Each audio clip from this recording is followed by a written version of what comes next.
to season 3, Bat Disrupt, second episode. Second time we've done this live. Thank you for second time we had a live audience here, so thank you so much. Thank you for all these amazing guests joining. I think when we started Disrupt 2 years ago, it was always about having conversations with the best innovators, disruptors in real estate, about having conversations. That's what this is about. We've had great feedback on YouTube, had some great guests on. We've had CEOs, top brokers. Johnny's our second time guest, so excited to have Johnny. And thank you all for coming out. Why don't we start? We'll just go around the couch here and just introduce yourself, and then maybe a quick couple sentences of what you're seeing so far in 25. Johnny B with Citizens Bank, residential home loans. I focus more in New York City, the Hamptons, Long Island. Seeing a lot of activity thus far. Interest rates aren't so favorable, but hopefully the trend is our friend where they start to move a little bit lower. But it's been very active for the first quarter, so pleasant. Okay. Eva? And I'm Eva Sala from Ammon & Gay Agency in East Hampton. We do insurance, and we've been seeing a busy year, basically, since the spring started, for sure. Definitely a lot of activity, and we're also seeing that people are surprised when they start seeing quotes for insurance and so forth. You know, it's quite a change from the city, and you know, they're seeing that there are fewer carriers than they thought there would be. And there's definitely a change in the insurance market. So that's something that people have to come to get educated about, for sure. Very interesting. Victoria? Hi, I'm Victoria Steiner. I sell primarily in New York City.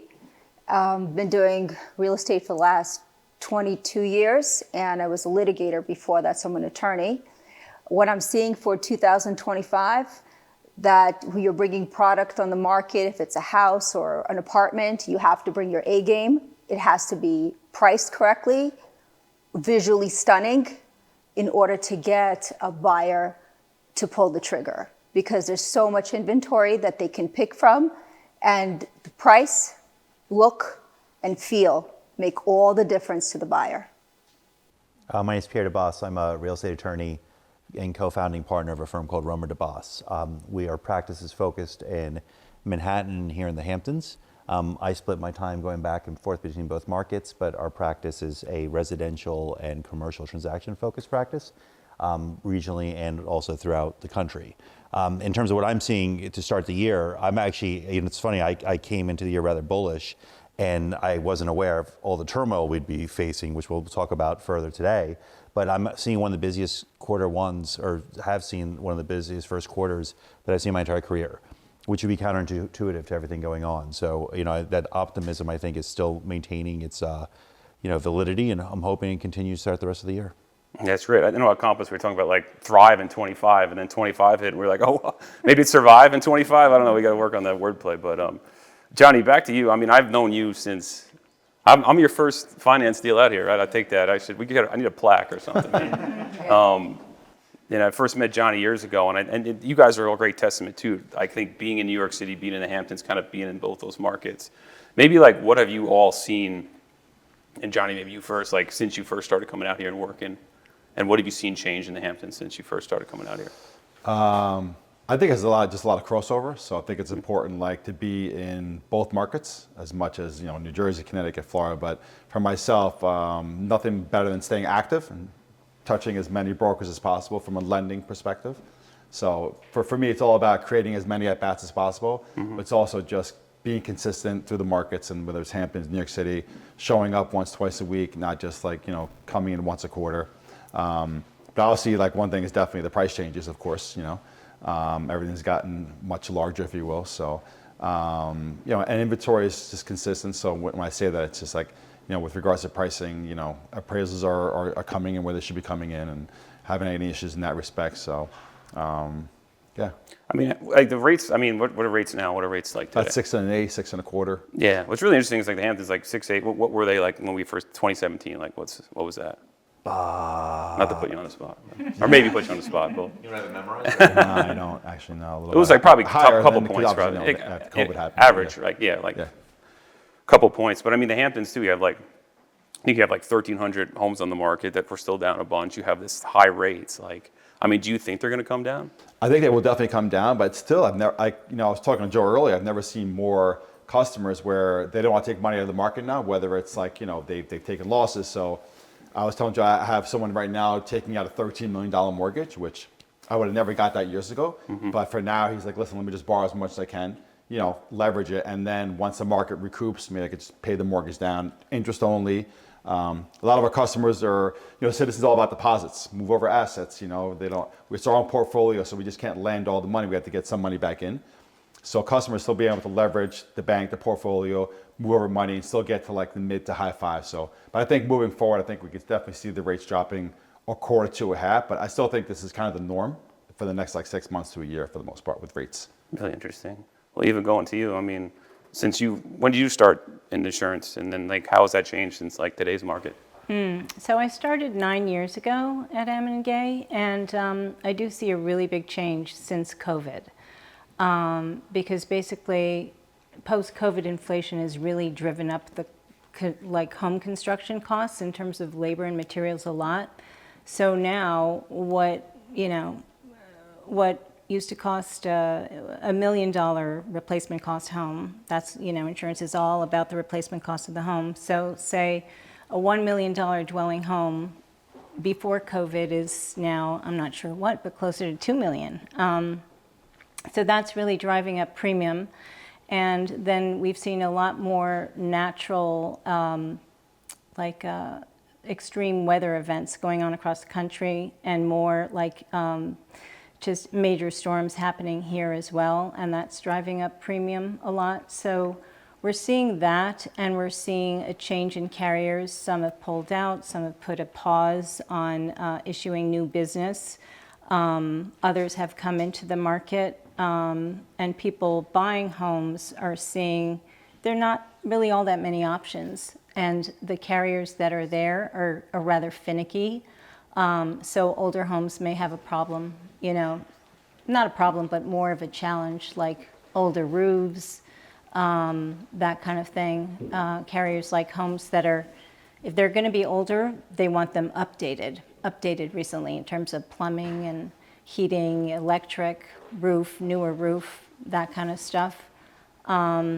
So it takes time for us to find the right fit for people. Yeah, it makes sense. I mean, I think a factor that people don't, especially in the big deals, I've noticed waterfront deals, they don't account for that insurance to come in, especially like these and all of a sudden, even guys that are very wealthy are like, whoa, like this number and what's that? I mean, and the flood insurance. Yeah, I mean, how are people? Then you hear all this rumors like you can't get flood insurance. I mean, say you have a waterfront property. I mean, what do you see in there? Can you get insurance? I mean, You can always get insurance. Yeah, you can always get that's good. insurance, but it just, there may be fewer options for you, or you may have to go to what's called an excess lines carrier, excess and surplus, like the Lloyd's of London type of carriers.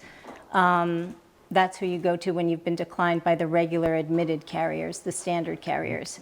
And the Lloyd's of London type of carriers often have some coverage exclusions. They may be more expensive.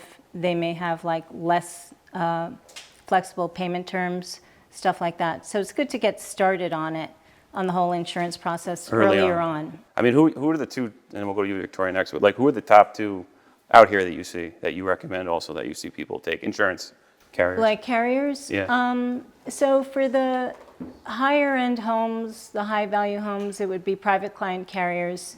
Chubb, of course, but Chubb can be pricey in the Hamptons. And then Pure, Berkeley One, and Cincinnati. And we're doing a lot with Berkeley One. And then for homes that are more, say under 2 million, we have carriers will do it on a standalone basis. The higher end homes need to be with the private client carriers, and they require a package of policies. So often somebody buying a high value home, if they have State Farm in the city or something, they're going to need one of the private client carriers like Pure, Cincinnati, Berkeley One, or whatever. And those carriers require a package of policies, including their primary home, auto, valuables, umbrella, the whole deal. And sometimes people are not aware of that. So interesting, very interesting. Victoria, going to you. I guess since, I mean, we met, 2018, I think, first time we met too, and been great getting to know you. So amazing partnering with you on this. I mean, what have you seen since you started? I mean, how long have you been coming to the Hamptons, I guess, even prior to meeting me, and then like, what have you seen change out here in a lot of ways? Well, I've seen the New York buyer bring a little bit of their New York taste and their way of living, and the homes getting bigger, better, and to reflect their, their city, because they like to entertain at home here. Unlike the city, we entertain in the restaurants. Here, your ultimate play is showcasing your home. So people want the 2 refrigerators. They want the big backyard. They want the beautiful pull-up. They want, the curb appeal, the address. So the Hamptons house, which used to be like the quiet home, is now the showcase. So I've seen the builders react to that. And I think that they understand the New York buyer and are playing into that. And they're doing very well by understanding that and giving the buyer what they want. I mean, that's really interesting what you've seen. I mean, what have you seen in the city too? Has there been different changes in the city as well in that time, like since last 10 years or so? Like, what are you seeing there? In terms of what buying? Like just this everything you just talked about, the type of buyer, type of real estate, or what people want different. You're saying here people want more of the bigger program, entertain at home. Have you seen lifestyle change in the city a lot? Well, in the city, they entertain a lot of them. We see the private club, the Casa Chip, the Casa, the Faina that's coming in right now into near Hudson Yards. You have all the private clubs. So entertainment is done there. Here, there is no private club. Your house is the private club. So you want that coveted invitation. And the house has to display that. I've been reading a lot about the private. It seems like there's a lot coming. And Gary Vaynerchuk, actually a big social media content guy too, was also talking about a lot of them might fail. Some are a lot of these new ones coming in. It's been very interesting. So, but also I wanted to put to your point, Johnny, about, so now when we do, because in New York we do the deal sheet, right? And then we send the deal sheet to the attorney. What we're seeing is, New York is standard 10% down. I've been seeing people asking me for 5, for a 7% down. Why? Because their 401k, their stocks, their Tesla stock, their Amazon, their Delta stock is so beaten up, they don't want to take the cash out on the deposit. So we're negotiating that. Then also in terms of financing, we used to be able to do it right away. We used to finance, 30 days contingency, if that. They're asking for longer because they want to look at Citizens. They want to look at Private Client at Chase. They want to look at other banks to see where they could get a better deal because their rates are in the 7s. Really and that's what we're saying. Interesting. Well, Pierre, to you, last but not least, definitely not last. What do you see? And I guess at Victoria too, go along the same vein as like New York and the Hamptons, right? Mm-hmm. What do you see in the last, say, 10 years? Be different, same? Like how's, what's your observation? Well, I think a lot of it changed since the pandemic, right? Like the profile of the buyers coming out to the Hamptons market, you're having a lot more primary occupants here, right? A lot more full-time year-round residents than you did pre-pandemic. And that's part of the virtual world that was created, forced by the pandemic. And I think that it's great for the area, right? It's great. It's nice to see people year round. It's nice to come out here year round. And I think that even it increased the demand for second homes because people have more flexibility. I was just joking with somebody earlier. Like my home office here, my office phone, you can dial my extension and intercom me from the city, and you won't know I'm here. Like if I have my door closed in the city. So everybody right now, my door's closed. Everybody thinks I'm sitting in my office on Madison Avenue. Also, too, a huge trend I think that actually is going to be to the detriment of the future of New York City is I've seen the profile of the buyers in the last 5 years gravitate more towards pied-à-terre owners. The luxury market in Manhattan in particular has skyrocketed. And it's no secret in the city, a number of negative factors have taken place with predominantly the increase of crime. And the city, no matter what your opinions are politically, it's not as clean as it once was, right? Mm-hmm. And I think that's pushed a lot of primary occupants out of the city. And prices have come down in the ultra luxury market, and buyers throughout the world, domestically and internationally, are looking at this as a phenomenal time to buy trophy assets. Mm-hmm. We just closed a deal last week for $45 million. It was originally asking $63. We have another deal working right now in the $70 million range. It was originally asking over 100.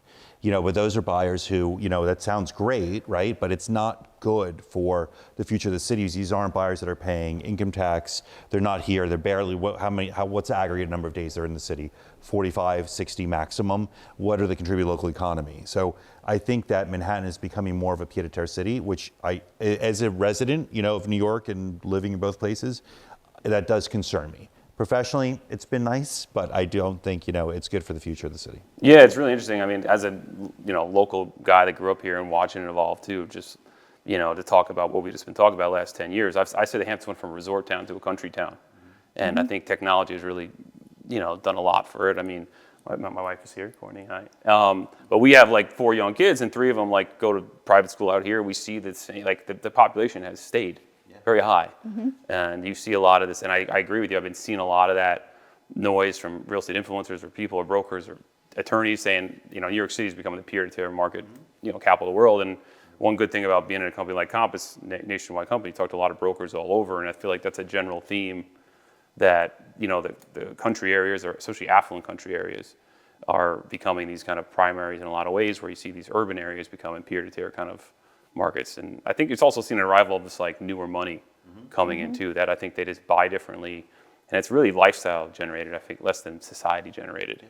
And this beautiful listing here, 2069 Deerfield Road, $7 million listing, like you've seen the push north of the highway in the Hamptons too, where people want the bigger program and they want to be here, these year-round homes in a lot of ways, which is more about lifestyle, right? Like years ago it was like, I want to live south, or you had to live south, or you had to live in New York City to be like, you're wealthy. Now the new money, or newer money, I always get in trouble when I say new money or old money, right? Everyone yells at me, but I feel like it is a different, they don't have to, they can live wherever they want and still feel wealthy at the same time. They don't, it's more lifestyle for them, so. All good feedback. I think one big change that I've seen over the last couple of years that I think stat came out, about 40% of all transactions have gifts from like parents and family, just because of the challenging market and the rising prices, that it's hard for the younger generation to buy houses. So that's one of the biggest things I've seen, is that it's just so hard to and it's not first-time home buyers anymore. It's just even a first-time home buyer is spending probably close to $1 million these days. Yeah, so well, that's I'll one tell of the you, biggest you're spot on. The next 10 years, we have the largest transfer of wealth ever in U.S. history. And that's only going to help the housing market, right? Because where do people go when they're gifted money or they inherit money? They buy homes. And to your point, there's a massive affordability crisis in the entire country. This younger generation that's coming out paying $100,000 to get a liberal arts degree, the $100,000 per year, saddled in student loans, and now your starter home, $750,000. Good luck to them ever saving money and buying a home, right? But the transfer of wealth is going to be what catapults that. I was an English major at liberal arts school. It didn't really do me too much good on the backside.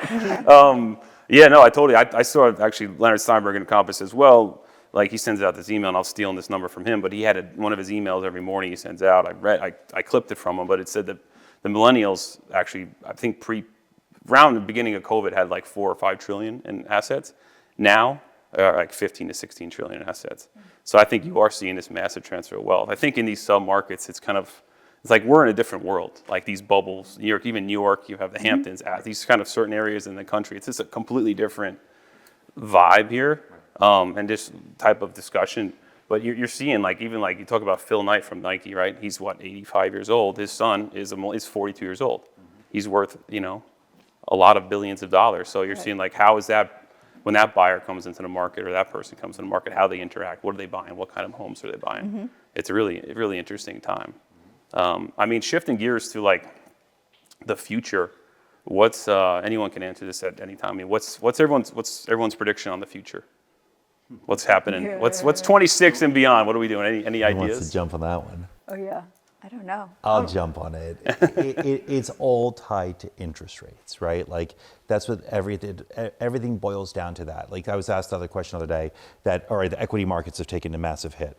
Now there is an argument to be made that this is being done to bring down rates because the federal government has the greatest need in the world to refinance their debt, and that bring down mortgage rates. And if that's the case, is the reduction in mortgage rates, is that going to offset the loss of liquidity from the equity markets? Or what will be better for real estate, right? A uptick in the equity markets or reduction in rates? And the answer is reduction in rates, right? Like we've been living in a world where, 70% of the mortgages in this country are sub 4%, and majority of those are 30-year fixed. It's not rocket science to figure out that properties are not trading because people are not letting go of those rates, right? You have to get to a competitive world. Are you ever going to get to the 2.5% rate? No, probably you'll never see that again. But if you get to a competitive world where everything we're going through brings you down to a world where you're in the 4.5 to 5% rate, I do think that the market takes off because this is actual real pent-up demand.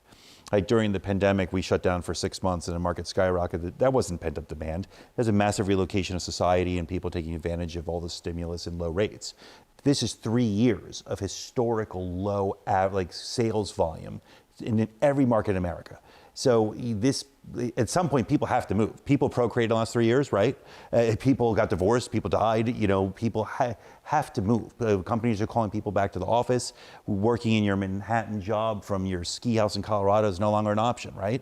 So that, I do think when you take all those factors in consideration and the trajectory rates should be going in, I think we have a great runway ahead of us. Anybody else? Good, great stuff. Well, we're seeing really discounted prices. So we just did a deal. He was the attorney, I was the broker, for a $15 million penthouse that we sold. It was on the market for 5 years. It started at 25, and the buyer swooped in and said, at 15, I can't not do it. And he did it. Mm-hmm. That's exactly the trophy properties are trading at discounts. Yeah, I Yeah, mean, the it's a Hamptons, I mean, big discount. quick fun fact is and I looked it up, the 24 10 million plus market in the Hamptons was up 41%. Especially So I think the Bush luxury market's very sheltered in the Hamptons. Also, you've seen a lot of new construction, I think, drive into the 10 million plus price point in the Hamptons. And I think that is a whole different world. So it is. I think in the last 5 years, I think the ultra high net worth people have gotten astronomically more wealthy. And what's the stat about the number of billionaires that increased in the last 5 Yeah, years? I think we were talking about that too. So Astronomical yeah, in the United statistic. States alone, there's 100 more billionaires Yeah, this in the last year. right.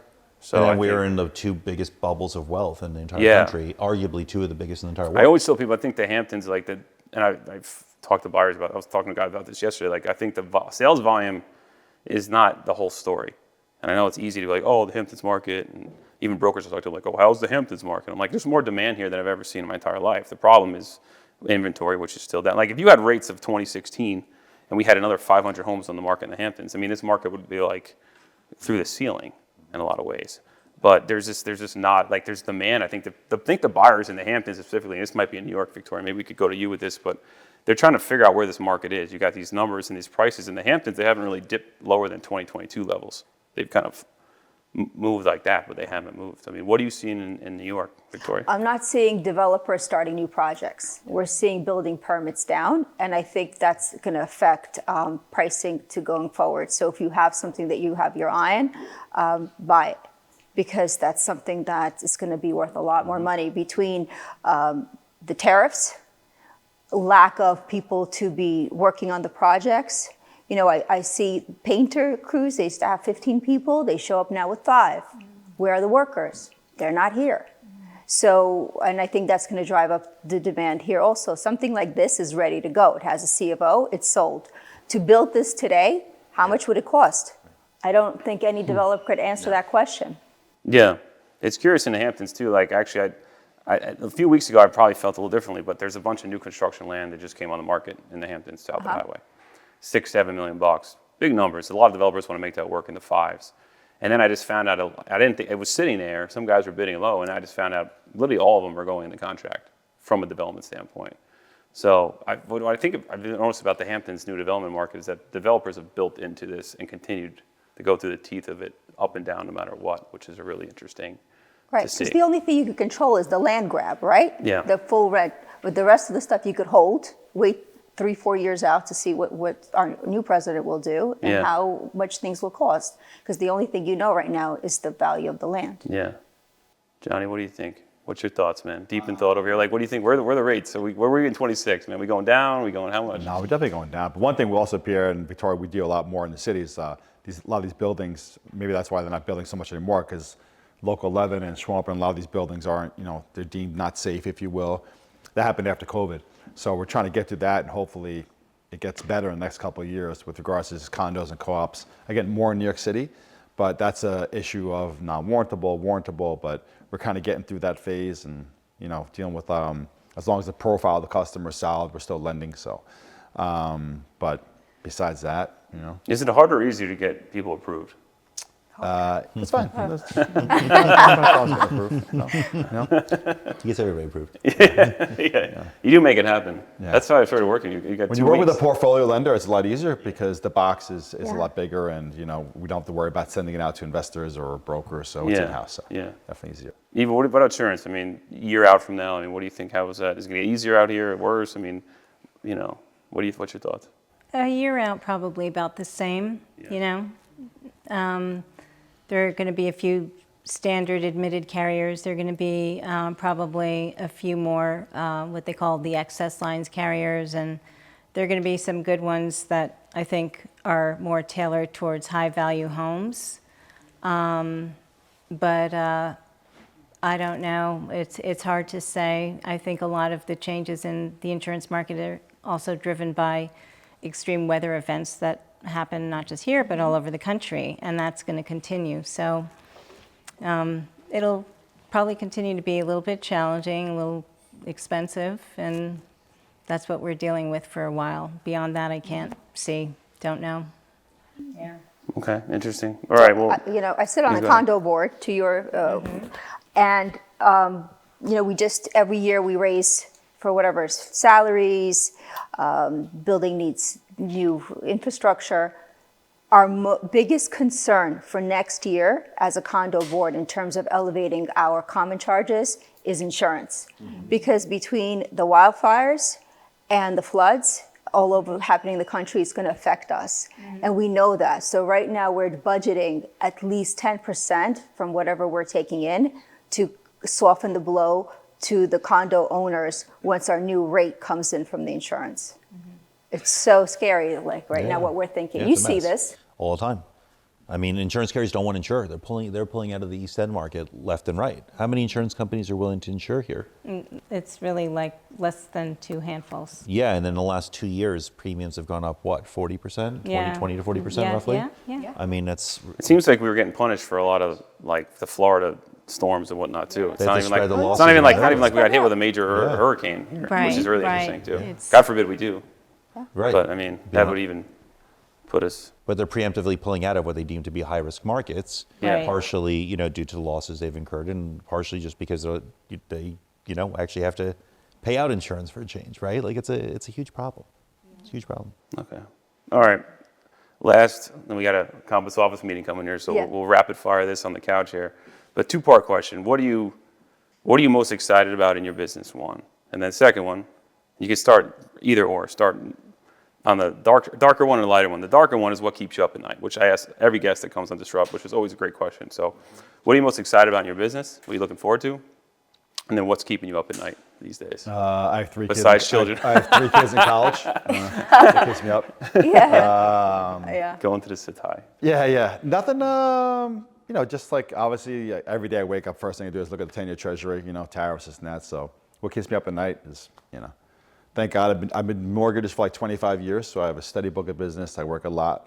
I would say most of the business comes from real estate brokers, attorneys. So I think as long as you're doing the right thing, showing up, I say it's like mortgage is like a slice of pizza. Even when it's bad, it's still pretty good. So it's not like, awful. I like that. I think. So I do. Yeah, I never heard that. That was a good one. But yeah, it's been a very good, don't try and book a vacation. It's a tie. Yeah. Or go to dinner like Tuto or Bilbo. Yeah, let's go.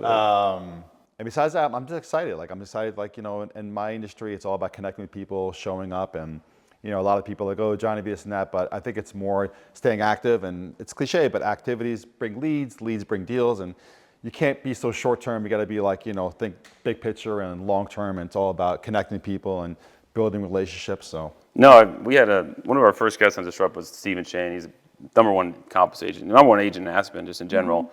And he looks like a movie star because he's really smooth. He's great. And he looked at me during the Disrupt and he was like, Matt, business is nothing more than people. And I always like this stuck, one of those phrases in life that just stick in your brain, and that I think you're a testament to it, Johnny. I mean, you're just a great person, a great relationship guy. And that's really what any business is. And Pierre too. I mean, you guys get out there, shake hands, kiss the babies, but just make the relationships that are going to do it. And that's kind of what this is about. So Eva too, what's most excited about? What keeps you up at night? Well, Well, what keeps me up at night is I'm not really sure where the insurance market is going with, because the prices are being fueled by basically extreme weather events, and I don't know when that's going to end. And inflation, not sure, when that's coming down either. But what I find rewarding is just like what you're saying, your business is built on relationships and so is mine. And I find it very rewarding when I'm constantly getting referrals either from, happy customers or a lot of real estate brokers, attorneys and mortgage brokers as well, but mostly real estate brokers. And I just find that relationships are also built on trust. And people are very appreciative when I give them advice. It's not about selling them insurance. It's about just like giving them answers to their questions, giving them advice, telling them, you know what, the policy you have is better than what we can find for you. Keep it. Or getting them competitive quotes. So I feel, rewarded by that and just satisfied to know that I'm helping people. Yeah, I think when you just help someone and not really think about the outcome, or it's going to be money or whatever, just Right. give them advice and, advise them in a right Yeah. way. That's really the best way to do it and earn Yeah. that trust. And then it comes around always. I do that in real estate relationships. I tell agents I do referral business with, I play the macro long game. It's okay. Just Yeah. make the introduction wherever it goes, if it goes somewhere. Right. And the best attorneys are like that, or best brokers, I feel like, are just, Right. introduce me to them, have a conversation. It doesn't have to. Right. Pierre, I did that with you a few weeks ago. I was like, just have he had a question about buyer representation. I was like, well, talk to Pierre. Yeah. And see where it goes. And hopefully if he transacts, and then there you go. But same thing. So, Right. Victoria, to you.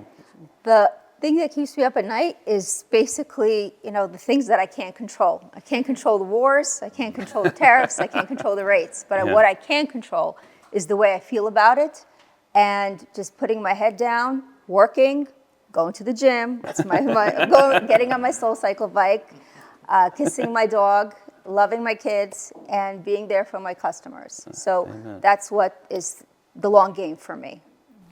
Amen. I love that. Pierre, to you. I'll start with positive. The thing I'm most excited about, our continued growth and expansion in the Hamptons market.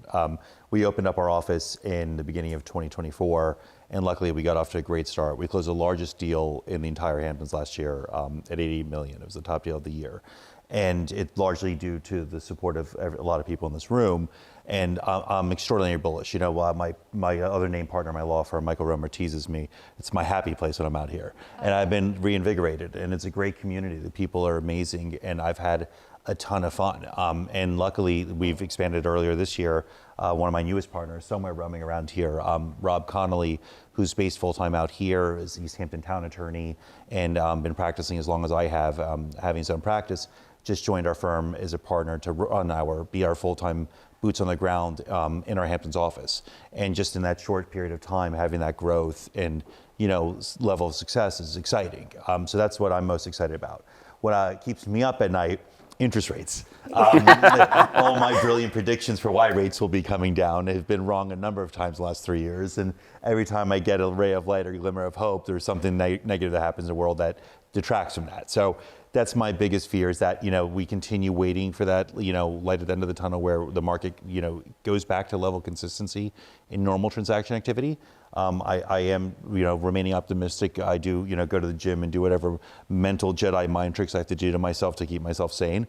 But I do think that it will happen. But that's the fear of what if it doesn't. Yeah, I think you guys are all testament to it. I feel like our business too. I always feel like you gotta. It's like I always compare it to sports, but it's like being a football team. You got to win in the rain, sleet, snow, whatever's coming at you. I feel like the best businesses, brokers, are able to make money, do the deals even in the most challenging, or sometimes challenging markets. I think are helpful because the best always rise to the top. Look, you build your business in a down market, right? Like you get your market share, and that actually weeds out the fat and it builds perseverance, and that's where you end up succeeding. Yep. It's easier to say that in hindsight than when you're in the middle. Yeah, it's not as much fun when you're in it. I would say reputation is everything, a lifetime to build it, a minute to lose it. Yeah, So it's everything. That's very, very true. Well, listen, thank you guys all. Thank you guys all for jumping on. Thank you. We are in 2069 Deerfield Road. Shout out to Barcelona Development. You can go on our website, batrealestate.com, and check it out. Check us out. Feel free to Bat Disrupt, the YouTube channel, subscribe, give us a follow. We love the support. Or Brighton Back Advisory have our own YouTube as well, so feel free to subscribe to both of them. Always helpful for us. And thanks again. Bath Disrupt. Matt, one question. Courtney's here, so you can't say Courtney, but many kids. If you get one person walk through that door right now, who would it be? One person. Anybody. Alive or what? Yeah. Besides my wife's here now. I know. It's such an easy cop out. I could just be like my wife. Besides your wife, kids, no kids. No kids either. Anybody, celebrity, anybody, one person. Oh, it's such a. Why you got to put me on the spot like that? So. Because you asked Saul a question. Can I ask you one question? I'll wrap my mom. My mom would be great. I'll be like, Mom. I'll throw my mom out there. Oh, Yeah, that's all right. Hi, Mom. That's nice. Shout out Susan Breitenbeck, and Yeah. grew up in the business, and she's actually picking up our kids today. So I was an inviter here, so maybe she can come with everybody. But thanks again. Thank you. Thank you. Thanks. Thank Thanks you. for having Thank you us. so All much. right. Thank you. Thank you. Thank you. That was a Thank good you for question, doing man. this. I was like, Thank shit. you for doing this. I know.